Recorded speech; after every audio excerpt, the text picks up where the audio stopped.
తెలంగాణ ప్రభుత్వం స్థానిక సంస్థల ఎన్నికలపై కీలక నిర్ణయం తీసుకుంది. ప్రజాపాలన వారోత్సవాల అనంతరం ఎన్నికలు నిర్వహించాలని నిర్ణయించింది. సీఎం రేవంత్ రెడ్డి అధ్యక్షతన తెలంగాణ మంత్రివర్గం సమావేశమైంది. ఈ సమావేశంలో ప్రజాపాలన వారోత్సవాలు, సౌదీ అరేబియా ప్రమాదంలో మరణించిన వారికి పరిహారం, స్థానిక సంస్థల ఎన్నికలు తదితర అంశాలపై చర్చించి నిర్ణయాలు తీసుకున్నారు.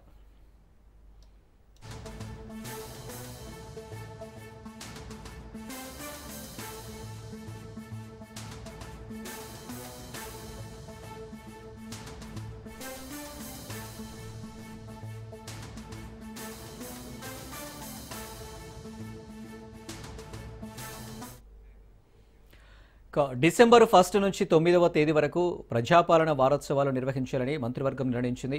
ఈ వారోత్సవాల అనంతరం ఎన్నికలు నిర్వహించాలని నిర్ణయించడంతో డిసెంబర్ 2వ వారంలో స్థానిక సంస్థల ఎన్నికలకు నోటిఫికేషన్ విడుదలయ్యే అవకాశాలు కనిపిస్తున్నాయి.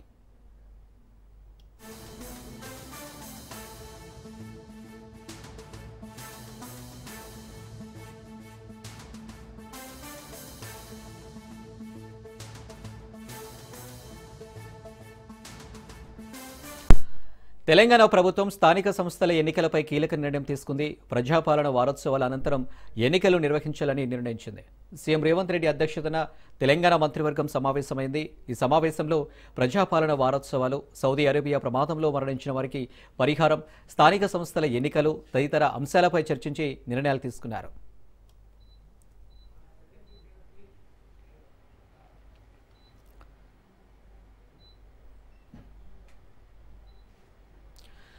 డిసెంబర్ 1 నుంచి 9వ తేదీ వరకు ప్రజాపాలన వారోత్సవాలు నిర్వహించాలని మంత్రివర్గం నిర్ణయించింది. ఈ వారోత్సవాల అనంతరం ఎన్నికలు నిర్వహించాలని నిర్ణయించడంతో డిసెంబర్ 2వ వారంలో స్థానిక సంస్థల ఎన్నికలకు నోటిఫికేషన్ విడుదలయ్యే అవకాశాలు కనిపిస్తున్నాయి. దీనికి సంబంధించి మరిన్ని డీటెయిల్స్ మా ప్రతినిధి లైవ్లో సునీల్ అందిస్తారు. సునీల్, తెలంగాణ కేబినెట్ సమావేశము కొనసాగుతూనే ఉంది. ఇందులో ప్రధానంగా స్థానిక సంస్థల ఎన్నికలపైనే ప్రధానంగా చర్చించినట్టు కూడా సమాచారం తెలుస్తుంది. ఎందుకంటే ఇప్పటికే తెలంగాణ హైకోర్టుతో పాటు సుప్రీంకోర్టులో కూడా తెలంగాణ రాష్ట్ర ప్రభుత్వానికి చుక్కెదురైన నేపథ్యంలో స్థానిక సంస్థల ఎన్నికలను నిర్వహించాలి, ఒకవేళ నిర్వహిస్తే బీసీ రిజర్వేషన్లకు సంబంధించినటువంటి అంశాలపై ఏ విధమైన నిర్ణయాలు తీసుకోవాలనే దానిపై కూడా కేబినెట్ సమావేశంలో సుదీర్ఘంగా చర్చించినట్లు కూడా సమాచారం తెలుస్తుంది. ఇందులో ప్రధానంగా వారోత్సవాలు, అంటే ఇప్పటికే తెలంగాణ ప్రజాపాలన వారోత్సవాలు ముగిసిన తర్వాత ఎన్నికలు నిర్వహించాలని అనుకున్నారు. కానీ కోర్టు ఈ నెల 24వ తేదీన హైకోర్టులో మరొకసారి పిటిషన్ ఉన్న నేపథ్యంలో ప్రభుత్వం దీనిపై నివేదిక సమర్పించాలనే ఆదేశాలు జారీ చేసిన నేపథ్యంలో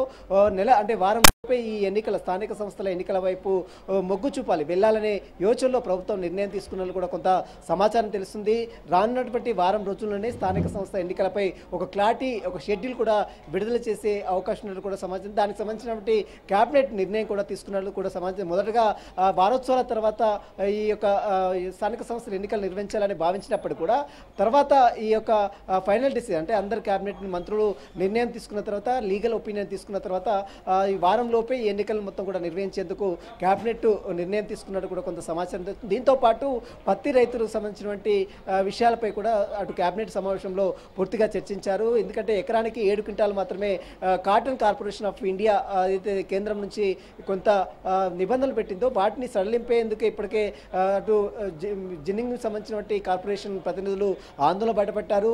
దీంతో రైతులు చాలా నష్టపోయే అవకాశం ఉంది. ఎందుకంటే ఎకరానికి 7 క్వింటాల పైన పండించిన రైతులకు తీవ్రంగా నష్టపోయే అవకాశం ఉంది. ఎందుకంటే గతంలో ఎకరానికి 11 క్వింటాలు 12 క్వింటాలు పండించిన రైతులను కూడా అటు కొనుగోలు చేసిన నేపథ్యంలో ఇప్పుడు కేవలం ఎకరానికి 7 క్వింటాలు మాత్రమే కొనుగోలు చేస్తామని చెప్పడం, ఇది చాలా నష్టపోయే అవకాశం ఉంది. రైతులు చాలా వరకు ఇప్పటికే రైతులు దీనిపై ఆందోళన బయటపెట్టారు. జిన్నింగ్ సంబంధించిన కార్పొరేషన్ సంబంధించిన ప్రతినిధులు కూడా ఆందోళన బయటపెట్టారు. ఇప్పటికే దీనికి సంబంధించిన వ్యవసాయ శాఖ మంత్రి తుమ్మల నాగేశ్వరరావు కూడా అటు కేంద్ర మంత్రి కిషన్ రెడ్డితో సమీక్షా సమావేశం కూడా నిర్వహించారు. కాబట్టి దీనికి సంబంధించిన విషయాలపై కూడా కేబినెట్ కీలక నిర్ణయం కూడా తీసుకునే అవకాశం ఉంది. దీంతో పాటు అందశ్రీ రచయిత మహాకవిగా ఉన్నటువంటి అందశ్రీ శృతివనం ఏర్పాటు, అదేవిధంగా అతను ఫ్యామిలీకి వెళ్ళవలసిన వెల్ విషర్స్ సంబంధించినటువంటి బెనిఫిట్స్, వీటన్నిటిపై కూడా క్యాబినెట్ భేటీలో సమాచారం తెలుసుకున్నారు. దీంతో ముఖ్యంగా స్మృతివనంతో పాటు మరోవైపు అతనికి వెళ్ళవలసినటువంటి ఒక ప్రభుత్వంలో ఒక ఉద్యోగం వాటికి సంబంధించిన నిర్ణయాలపై కూడా ఈరోజు క్యాబినెట్ నిర్ణయం కూడా తీసుకున్న అవకాశం. దీంతో పాటు పెండింగ్ ప్రాజెక్టులకు సంబంధించిన అంశాలపై కూడా క్యాబినెట్లో చర్చిస్తారు. మరి క్యాబినెట్ సమావేశం పూర్తయిన తర్వాత క్యాబినెట్లో తీసుకున్న నిర్ణయాలపై కూడా పూర్తిగా మీడియా సమావేశంలో వెల్లడించే అవకాశం ఉంది. ప్రస్తుతం అయితే క్యాబినెట్ సమావేశం ఇంకా కొనసాగుతూనే ఉంది. వారం రోజుల్లో స్థానిక సంస్థల ఎన్నికలకు వెళ్లాలని క్యాబినెట్లో నిర్ణయాన్ని తీసుకున్నట్లు కూడా కొంత సమాచారం తెలుస్తుంది. మొదటగా డిసెంబర్ 9 తర్వాత ఎన్నికలు నిర్వహించాలని భావించినప్పటికీ కూడా ఆ తర్వాత కోర్టులో ఈ నెల 24వ తేదీన కోర్టులో హీరింగ్ ఉంది కాబట్టి కోర్టు కూడా నివేదిక సమర్పించాలి కాబట్టి వారం రోజుల్లోనే ఎన్నికలకు వెళ్లాలని అటు క్యాబినెట్ ఒక కీలక నిర్ణయం తీసుకున్నట్లు కూడా కొంత సమాచారం తెలుస్తుంది. ఇక క్యాబినెట్ భేటీ ఇంకా కొనసాగుతూనే ఉంది. ఇప్పటివరకు తీసుకున్న నిర్ణయాలు, అదేవైపు రానున్నటువంటి రోజుల్లో చేపట్టిన కార్యక్రమాలు, రైతు భరోసాకు సంబంధించినటువంటి అంశాలు, పత్తికి సంబంధించిన కొనుగోలుకు సంబంధించిన అంశాలు, వీటన్నిటిపై కూడా క్యాబినెట్లో ఇంకా చర్చ మాత్రం కొనసాగుతుంది. ఈ క్యాబినెట్ సమావేశం అయిన తర్వాత అన్ని వివరాలు కూడా మీడియా ప్రకటన ద్వారా అన్ని వివరాలు కూడా మంత్రి వెల్లడించే అవకాశం. ప్రస్తుతం అయితే ఇంకా క్యాబినెట్ సమావేశం మాత్రం కంటిన్యూ కొనసాగుతుంది అని. Right Sunil, thank you.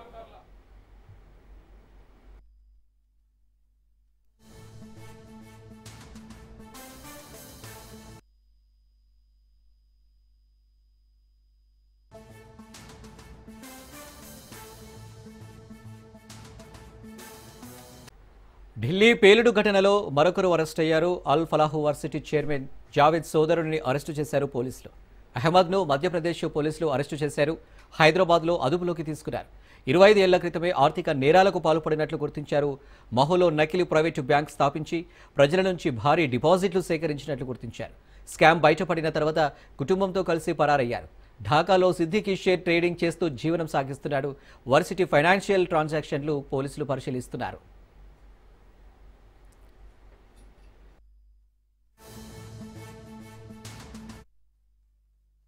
तो हमारे महू थाने में एक 25 साल पुराना फरार इनामी आरोपी था हमूद सिद्दीकी को हमारी टीम ने हैदराबाद पकड़ाया है। उनके खिलाफ 2000 में लगभग 3 अपराध पंजीबद्ध थे, 420 और 1988 और 89 में राइटिंग और 307 के भी अपराध थे और इनके अगेंस्ट हमने 10,000 का इनाम घोषणा की थी 2019 में। तो इसके परिप्रेक्ष्य में हमारी ये टीम गई थी, वहाँ पे 4 लोगों का टीम गठन किया गया था और ये हमारा स्पेशल ड्राइव चल रहा है अभी कि हम जो हमारे यहाँ पे जो पुराने इनामी आरोपी हैं उन सबको पकड़ने का और जो फरारी चल रहे आरोपी है उनको पकड़ने का एक अभियान चल रहा है। तो उसके मुताबिक हमने मिस्टर हमूद सिद्दीकी को हैदराबाद से पकड़ाया है। मिस्टर हमूद सिद्दीकी लगभग 50 साल के हैं अभी और वो हैदराबाद में एक शेयर मार्केटिंग इन्वेस्टमेंट टाइप का एक खुद का कंपनी चला रहे थे, जो खुद वो एमडी भी थे और चेयरमैन भी वही बने थे और वो भी वहाँ पे गाडचिबोली कल्टी के एरिया हैदराबाद में, वहाँ पे उनका एक प्राइवेट फर्म है और वो वहाँ पे अपना व्यापार संपादित कर रहे थे।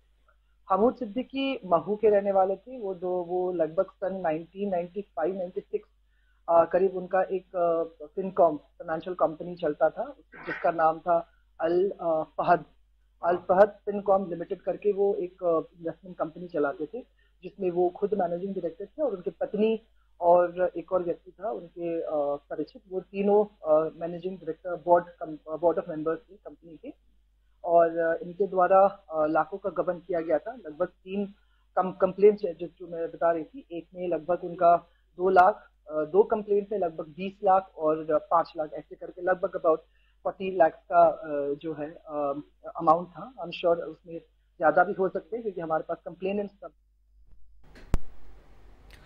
సౌదీ అరేబియాలో మదీనా సమీపంలో సోమవారం తెల్లవారుజామున చోటు చేసుకున్న ఘోర బస్సు ప్రమాదంలో 42 మంది భారతీయ ఉమ్రా యాత్రికులు మృతి చెందగా బస్సులో ఉన్న దాదాపు 46 మందిలో ప్రాణాలతో ఒకే ఒక్కడు బయటపడ్డాడు. హైదరాబాద్కు చెందిన 24 ఏళ్ల మహమ్మద్ అబ్దుల్ షోయబ్ ప్రస్తుతం చికిత్స పొందుతున్నారు. ప్రమాదం జరిగిన సమయంలో అబ్దుల్ షోయబ్ డ్రైవర్ పక్కన కూర్చొని ఉన్నారని బంధువులు తెలిపారు. ఢీకొన్న వెంటనే మంటలు చెలరేగడంతో బస్సు పూర్తిగా అగ్నికి ఆహుతైంది. షోయబ్ను తీవ్రంగా గాయాలతో ఆసుపత్రికి తరలించినప్పటికీ ఆయన ఆరోగ్య పరిస్థితి ఎలా ఉందన్న విషయంపై స్పష్టత రాలేదు. తెల్లవారుజామున 1:30 ప్రాంతంలో మక్కా నుండి మదీనాకు వెళ్తున్న బస్సు డీజిల్ ట్యాంకర్ను ఢీకొట్టడంతో ఈ భయంకరమైన ప్రమాదం సంభవించింది. మంటలు తీవ్రంగా వ్యాపించడంతో చాలామంది ప్రయాణికులు నిద్రలో ఉండడమే మరణాల సంఖ్య పెరగడానికి కారణమైందని అధికారులు తెలిపారు. జెడ్డాలోని భారత కాన్సులేట్ అత్యవసర చర్యగా 24/7 కంట్రోల్ రూమ్ను ఏర్పాటు చేసి సహాయ కార్యక్రమాలను పర్యవేక్షిస్తుంది. ప్రమాదానికి సంబంధించిన సమాచారాన్ని కుటుంబాలకు అందిస్తూ తక్షణ సహాయం అందించేందుకు అన్ని విభాగాలు పనిచేస్తున్నాయి.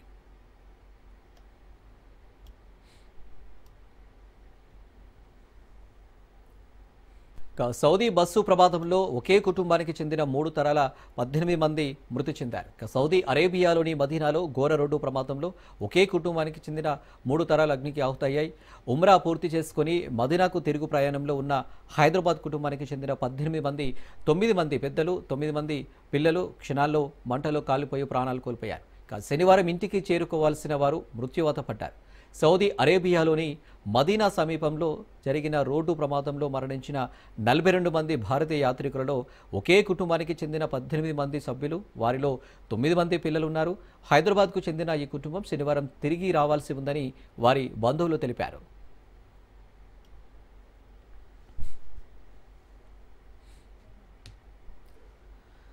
సౌదీ బస్సు ప్రమాదంలో 3 తరాల హైదరాబాద్ కుటుంబానికి చెందిన 18 మంది మృతి చెందారు. వదిన, బావమరిది, వారి కుమారుడు, 3 కుమార్తెలు, వారి పిల్లలు ఉమ్రా కోసం వెళ్లారని, వారు 8 రోజుల క్రితం బయలుదేరారని, ఉమ్రా పూర్తయిందని, వారు మదీనాకు తిరిగి వస్తున్నారని, కానీ తెల్లవారుజామున 1:30 ప్రాంతంలో ప్రమాదం జరిగిందని, బస్సు మంటలో కాలిపోయారని మొహమ్మద్ ఆసిఫ్ తెలిపారు. వారు తిరిగి హైదరాబాద్ శనివారం తిరిగి రావాల్సి ఉందన్నారు. ప్రమాదానికి ముందు వారు బంధువులతో నిరంతరం సంప్రదింపులు జరుపుతున్నారని ఆసిఫ్ చెప్పారు. ఇది మాకు చాలా భయంకరమైన విషాదమని ఆవేదన వ్యక్తం చేశాడు. ఆసిఫ్ తన బంధువులలో నసీరుద్దీన్ 70, భార్య అఖ్తర్ బేగం 62, కుమారుడు సలావుద్దీన్ 42, కుమార్తెలు అమీనా 44, రిజ్వానా 38, షబానా 40 వారి పిల్లలు ఉన్నారు. నజీరుద్దీన్ కుటుంబం నివసించే ఇంట్లో స్థానికులు ఇళ్ల తాళాలను తీసుకొచ్చారు. సోదరి ఇంట్లోకి ప్రవేశించినప్పుడు బిగ్గరగా రోదనలు వినిపించాయన్నాడు. తన సోదరుడి కుటుంబం మొత్తం తుడిచిపెట్టుకుపోయిందని ఆర్తనాదాలు వినిపించాయి.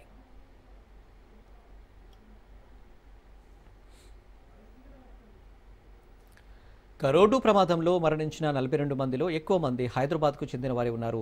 వారు ప్రయాణిస్తున్న బస్సు మదీనా నుండి 30 కిలోమీటర్ల దూరంలో డీజిల్ ట్యాంకర్ను ఢీకొట్టిందని నివేదికలు చెబుతున్నాయి. రాత్రి ఈ ప్రమాదం జరిగింది. చాలామంది ప్రయాణికులు నిద్రపోతున్నారు కాబట్టి ప్రమాదం తర్వాత వాహనం మంటల్లో చిక్కుకోవడంతో వారు సకాలంలో తప్పించుకోలేకపోయారు. ఈ సంఘటన తర్వాత భారత కాన్సులేట్ ఒక కంట్రోల్ రూమ్ హెల్ప్ లైన్ను ఏర్పాటు చేసింది. సౌదీ అరేబియాలోని మదీనా సమీపంలో భారతీయ ఉమ్రా యాత్రికులు పాల్గొన్న విషాదకరమైన బస్సు ప్రమాదం దృష్ట్యా జెడ్డాలోని కాన్సులేట్ జనరల్ ఆఫ్ ఇండియాలో 24/7 కంట్రోల్ రూమ్ను ఏర్పాటు చేశారు. హెల్ప్ లైన్ సంప్రదింపుల కోసం టోల్ ఫ్రీ నంబర్ 8002440003 ఏర్పాటు చేసినట్టు ఎక్స్లో తెలిపారు.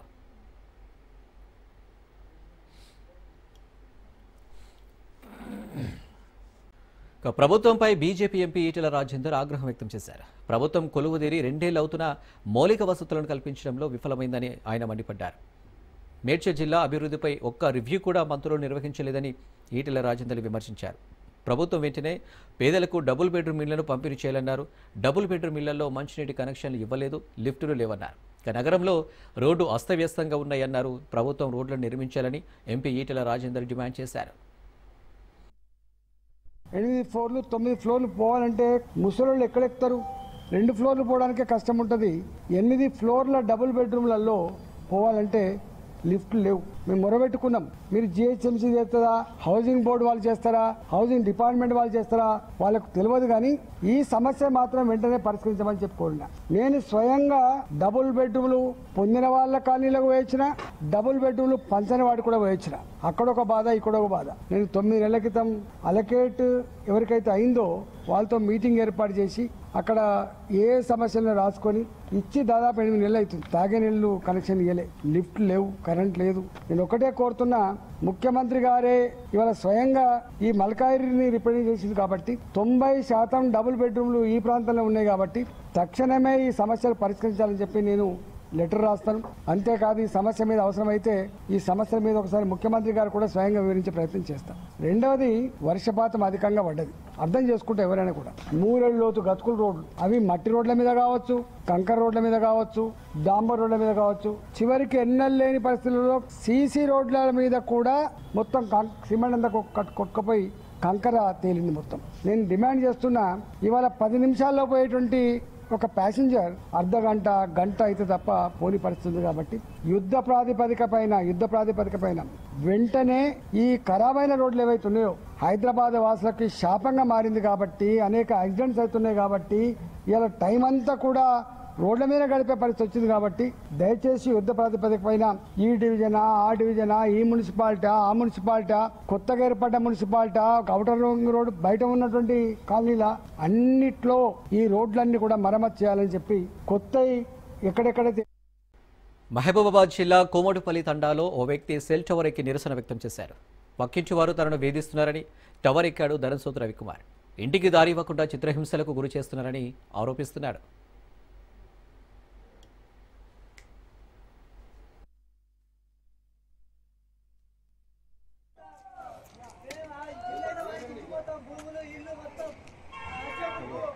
జీవో వచ్చింది ఎస్ఐ వచ్చింది.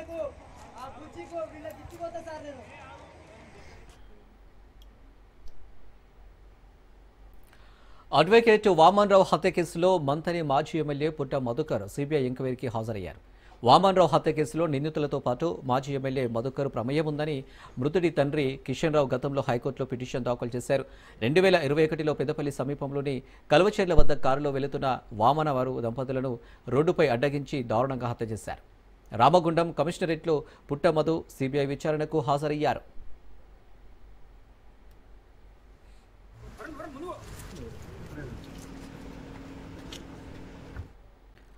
హైదరాబాద్ బోరబండలో హిజ్రాలు హల్చల్ చేశారు. 2 ట్రాన్స్జెండర్ గ్రూపుల మధ్య వాగ్వాదం జరిగింది. మరో ట్రాన్స్జెండర్ వర్గంపై బోరబండ పోలీసులకు ఫిర్యాదు చేశారు. న్యాయం చేయాలని బోరబండ బస్టాండ్ దగ్గర బైఠాయించారు. పెట్రోల్ పోసుకుని నిప్పంటించుకుని నిరసన వ్యక్తం చేశారు.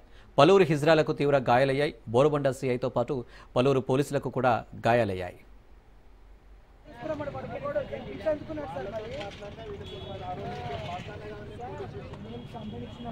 అది బదలేదు మమ్మల్ని కొట్టిల్లు బయలేదు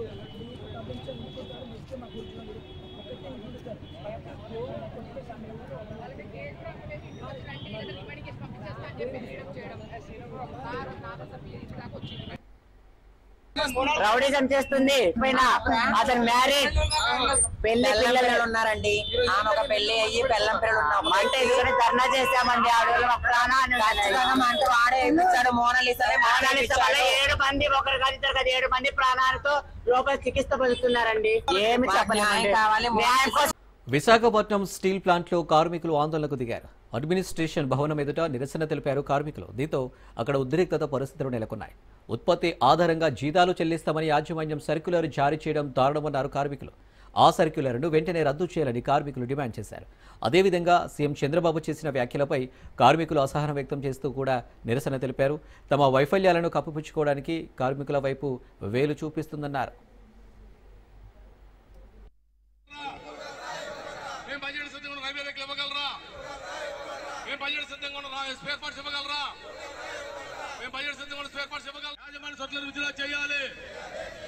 యాజమాన్యం తప్పుడు సర్కులర్ విడుదల చేయాలి. ముఖ్యమంత్రి గారు అలా మాట్లాడడం సరికాదు. ముఖ్యమంత్రి గారు అలా మాట్లాడడం సరికాదు. ముఖ్యమంత్రి గారు అలా మాట్లాడడం సరికాదు. మేము పనిచేయడానికి సిద్ధంగా ఉన్నాం. మీరు రామిడలు ఇవ్వగలరా? మేము పనిచేయడానికి సిద్ధంగా.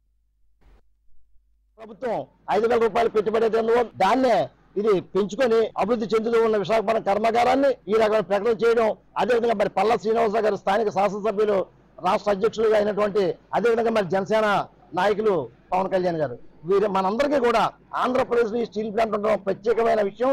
ఎంతో చరిత్రకరమైన విశాఖపట్నం స్టీల్ ప్లాంట్ ని మరి ఈ రకమైన ప్రకటన చేయడం, ఉత్పత్తిని పెట్టి జీతాలు ఇస్తానడం భారతదేశ చరిత్రలో ఎక్కడ లేదు. రాజ్యాంగంలో కూడా ఈ పాయింట్ ఎక్కడ లేదు. రాజ్యాంగాన్ని పెట్టి అనుసరించవలసిన కర్మాగారాలు, రాజ్యాంగం పెట్టి నడవలసిన ప్రభుత్వాలు ఈ రోజు ఈ రకమైన ప్రకటన చేయడం హాస్యాస్పదం, చాలా దుర్మార్గమైన విషయం. అదే విధంగా ట్రేడ్ యూనియన్ నాయకత్వాన్ని మీరంతా అణగదొక్కేయాలనుకోవడం, కార్మిక నాయకుల మీద కేసులు పెట్టడం, అక్రమంగా షోకా నోటీసులు సాక్షీలు ఇద్దామనుకోవడం చాలా మూర్ఖత్వమైన చర్య. అదేవిధంగా సమయానికి జీతాలు చెల్లించకపోవడం, గత బకాయిలు ఉండిపోయి ఒక్కో ఎంప్లాయీకి 3 లక్షల రూపాయలు మేనేజ్మెంట్ మీద ఉండిపోయింది. ఇదంతా ఈ రకంగా కార్మికులు కానీ అనగదొక్కి ఈరోజు జీతభత్యాలు లేని పరిస్థితుల్లో యువ కార్మికులు కూడా ఎంతో ఇబ్బంది పడుతున్నారు. సీనియర్ కార్మికులు అయినటువంటి మేము కూడా తినడానికి కూడా ఈరోజు చాలా ఇబ్బంది పడుతూ ఎన్నో కష్టాలు పడుతూ ఈ ప్లాంట్ ప్రగతి కోసం పాటుపడుతూ మ్యాన్పవర్ తగ్గించేది సరే ఈరోజు ప్లాంట్ కర్మాగారం అభివృద్ధి చెందాలనేది మేము అందరూ కష్టపడి పనిచేస్తా ఉన్నాం. ఇటువంటి పరిస్థితుల్లో మాకు టైంకి జీతాలు ఇవ్వండి, ఇటువంటి ప్రకటనలు మానుకోండి. గౌరవ ముఖ్యమంత్రి మీకు చేతులెత్తి నమస్కరిస్తున్నాం. అనంతపురం జిల్లా గుంతకల్ రైల్వే స్టేడియంలో IKF scout on wheels Andhra Pradesh ఆధ్వర్యంలో టూరిజం శాఖ, media partner Raj news Telugu సంయుక్త ఆధ్వర్యంలో ఫుట్బాల్ టోర్నమెంట్ క్రీడాకారులకు ట్రయల్స్ నిర్వహించారు. విశాఖపట్నం నుండి మొదలై తిరుపతి వరకు 45 రోజుల పాటు ఈ యాత్ర కొనసాగుతుంది. ఈ యాత్ర విశాఖ, రాజమండ్రి, గుంటూరు, విజయవాడ, కర్నూలు, అనంతపురం మీదుగా తిరుపతి చేరుకుంటుందని నిర్వాహకులు తెలిపారు. ఆంధ్రప్రదేశ్లో అత్యుత్తమ ప్రతిభ కలిగిన క్రీడాకారులు గుర్తించడమే లక్ష్యంగా ఈ పర్యటన సాగుతుందని నిర్వాహకులు తెలిపారు.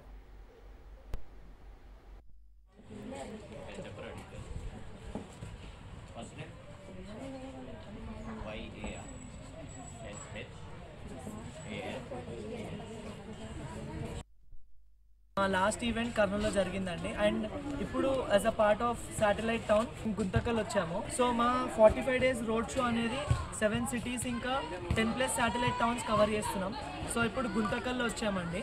సో గుంతకల్లో వేరియస్ అకాడమీస్, స్పోర్ట్స్ క్లబ్స్ అందరిలో నుంచి దగ్గర ఒక 120 స్టూడెంట్స్ వరకు వచ్చారు. అండ్ మా నెక్స్ట్ ఈవెంట్ వచ్చేసి అనంతపూర్లో జరుగుతుంది సార్. ఇప్పుడు పార్టిసిపేట్ అయ్యే కిడ్స్ వీళ్ళందరికీ సిటీ ట్రయల్స్ జరుగుతుంది. ఆఫ్టర్ సిటీ ట్రయల్స్ వీళ్ళు వచ్చేసి సౌత్ జోన్ ట్రయల్స్కి అటెండ్ అవుతారు.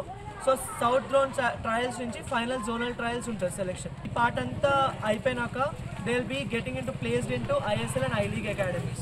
So our various teams like Tiger Capital and AP Tourism all are being a very good support to us. And we are afterwards next traveling to Anantapur after this, and few other satellite towns also will be covering. As a part of IKF team, we all are helping the football community grow. First of all, I would like to thank Andhra Pradesh Football Association and also IKF team coming over here for the Anantapur district. It is started from Visakhapatnam. Hyderabad hitech సిటీలోని Medicover women and child హాస్పిటల్స్లో world prematurity డేని పురస్కరించుకుని ప్రత్యేక కార్యక్రమం నిర్వహించారు. ఈ కార్యక్రమంలో Medicover executive director doctor Harikrishna, neonatology director doctor Ravinder Reddy పాల్గొన్నారు. ప్రపంచవ్యాప్తంగా సంవత్సరానికి సుమారు 15 మిలియన్ శిశువులు ప్రీటర్ముగా జన్మిస్తుండగా వాటిలో 3.5 మిలియన్ కేసులు భారతదేశంలోనే నమోదవుతుండడం ఆందోళనకరం ఉందని Medicover hospitals executive director doctor Harikrishna అన్నారు. నియోనాటాలజీ కేర్లో అత్యుత్తమ సేవలను అందించే కేంద్రంగా మెడికవర్ ప్రత్యేక స్థానాన్ని సంపాదించిందన్నారు. మెడికవర్లో మా లక్ష్యం కేవలం చికిత్స కాదు, ప్రతి బిడ్డకు ఆరోగ్యమైన భవిష్యత్తుకు అవకాశం కల్పించడమే అని అన్నారు.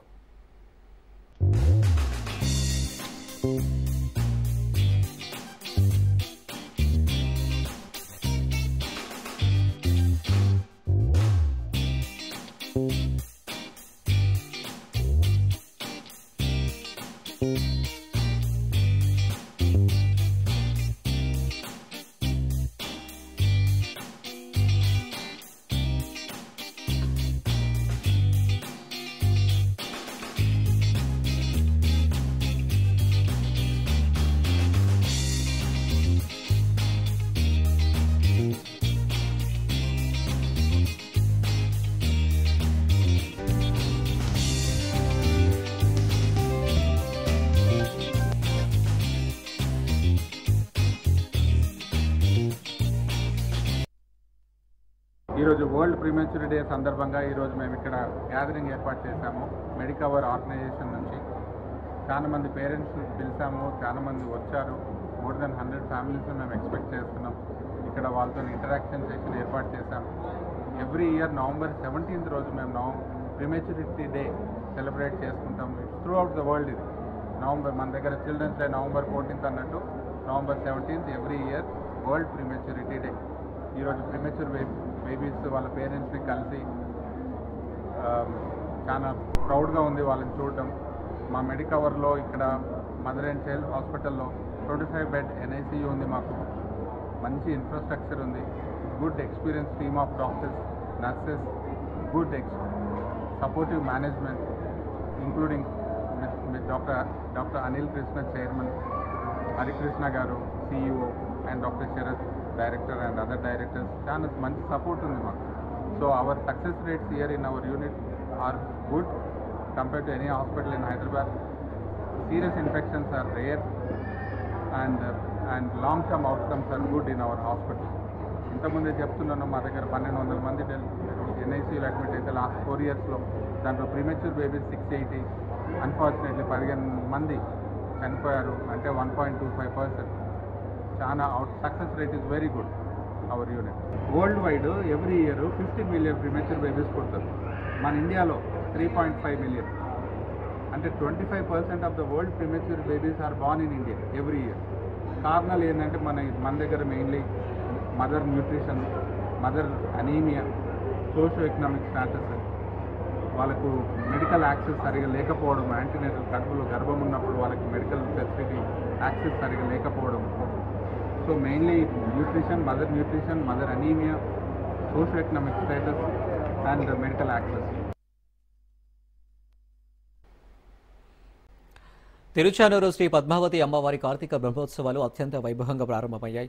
ఉదయం ధ్వజారోహణంతో ప్రారంభమైన బ్రహ్మోత్సవాలు 9 రోజుల పాటు జరగనున్నాయి. తిరుమల తరహాలో నిర్వహించనున్న బ్రహ్మోత్సవాలకు టీటీడీ సర్వం సిద్ధం చేసింది. దీనిపై మరింత సమాచారాన్ని మా ప్రతినిధి నారాయణ రెడ్డి అందిస్తారు.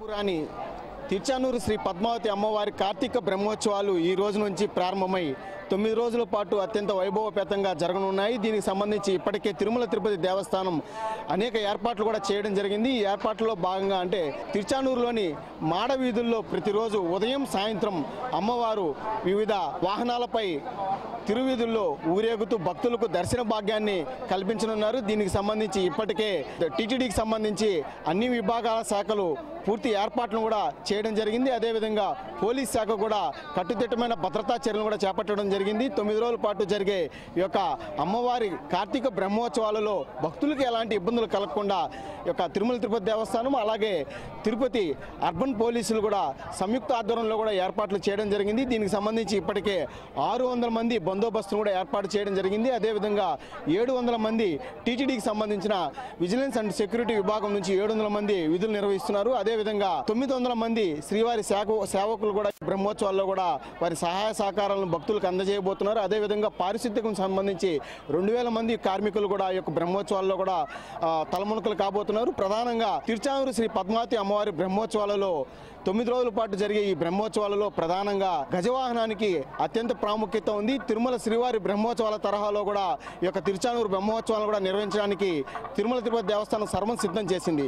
ఇందులో భాగంగానే 21వ తేదీన జరిగే ఈ యొక్క గజవాహనానికి సంబంధించి తిరుమల శ్రీవారి ఆలయం నుంచి అమ్మవారికి అంటే ముందు రోజు లక్ష్మీ హారాన్ని కూడా శోభాయాత్ర కూడా అత్యంత వైభవపేతంగా నిర్వహించడానికి కూడా ఏర్పాట్లు చేశారు. అదేవిధంగా 25వ తేదీ కూడా తిరుచానూరులోని యొక్క అమ్మవారి ఆలయానికి ముందు ఉన్న పద్మ సరోవరంలో కూడా పంచమీ తీర్థాన్ని అత్యంత వైభవపేతంగా నిర్వహిస్తారు. ఈ పంచమీ తీర్థానికి సుమారు 1,00,000 మంది భక్తులు తరలి వచ్చే అవకాశం ఉందని చెప్పి కూడా తిరుమల తిరుపతి దేవస్థానం అలాగే పోలీస్ శాఖ కూడా అంచనా వేసింది. దీనికి సంబంధించి కూడా ప్రత్యేక క్యూ లైన్లు కూడా ఏర్పాటు చేశారు.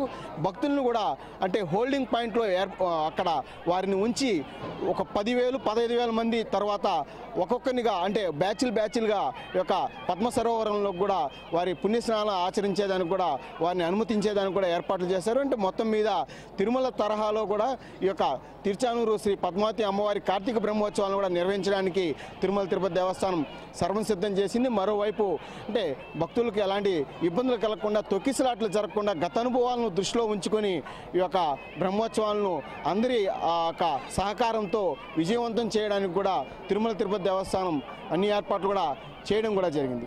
కెమెరామెన్ రమణతో నారాయణ, రాజ్ న్యూస్, తిరుచానూరు.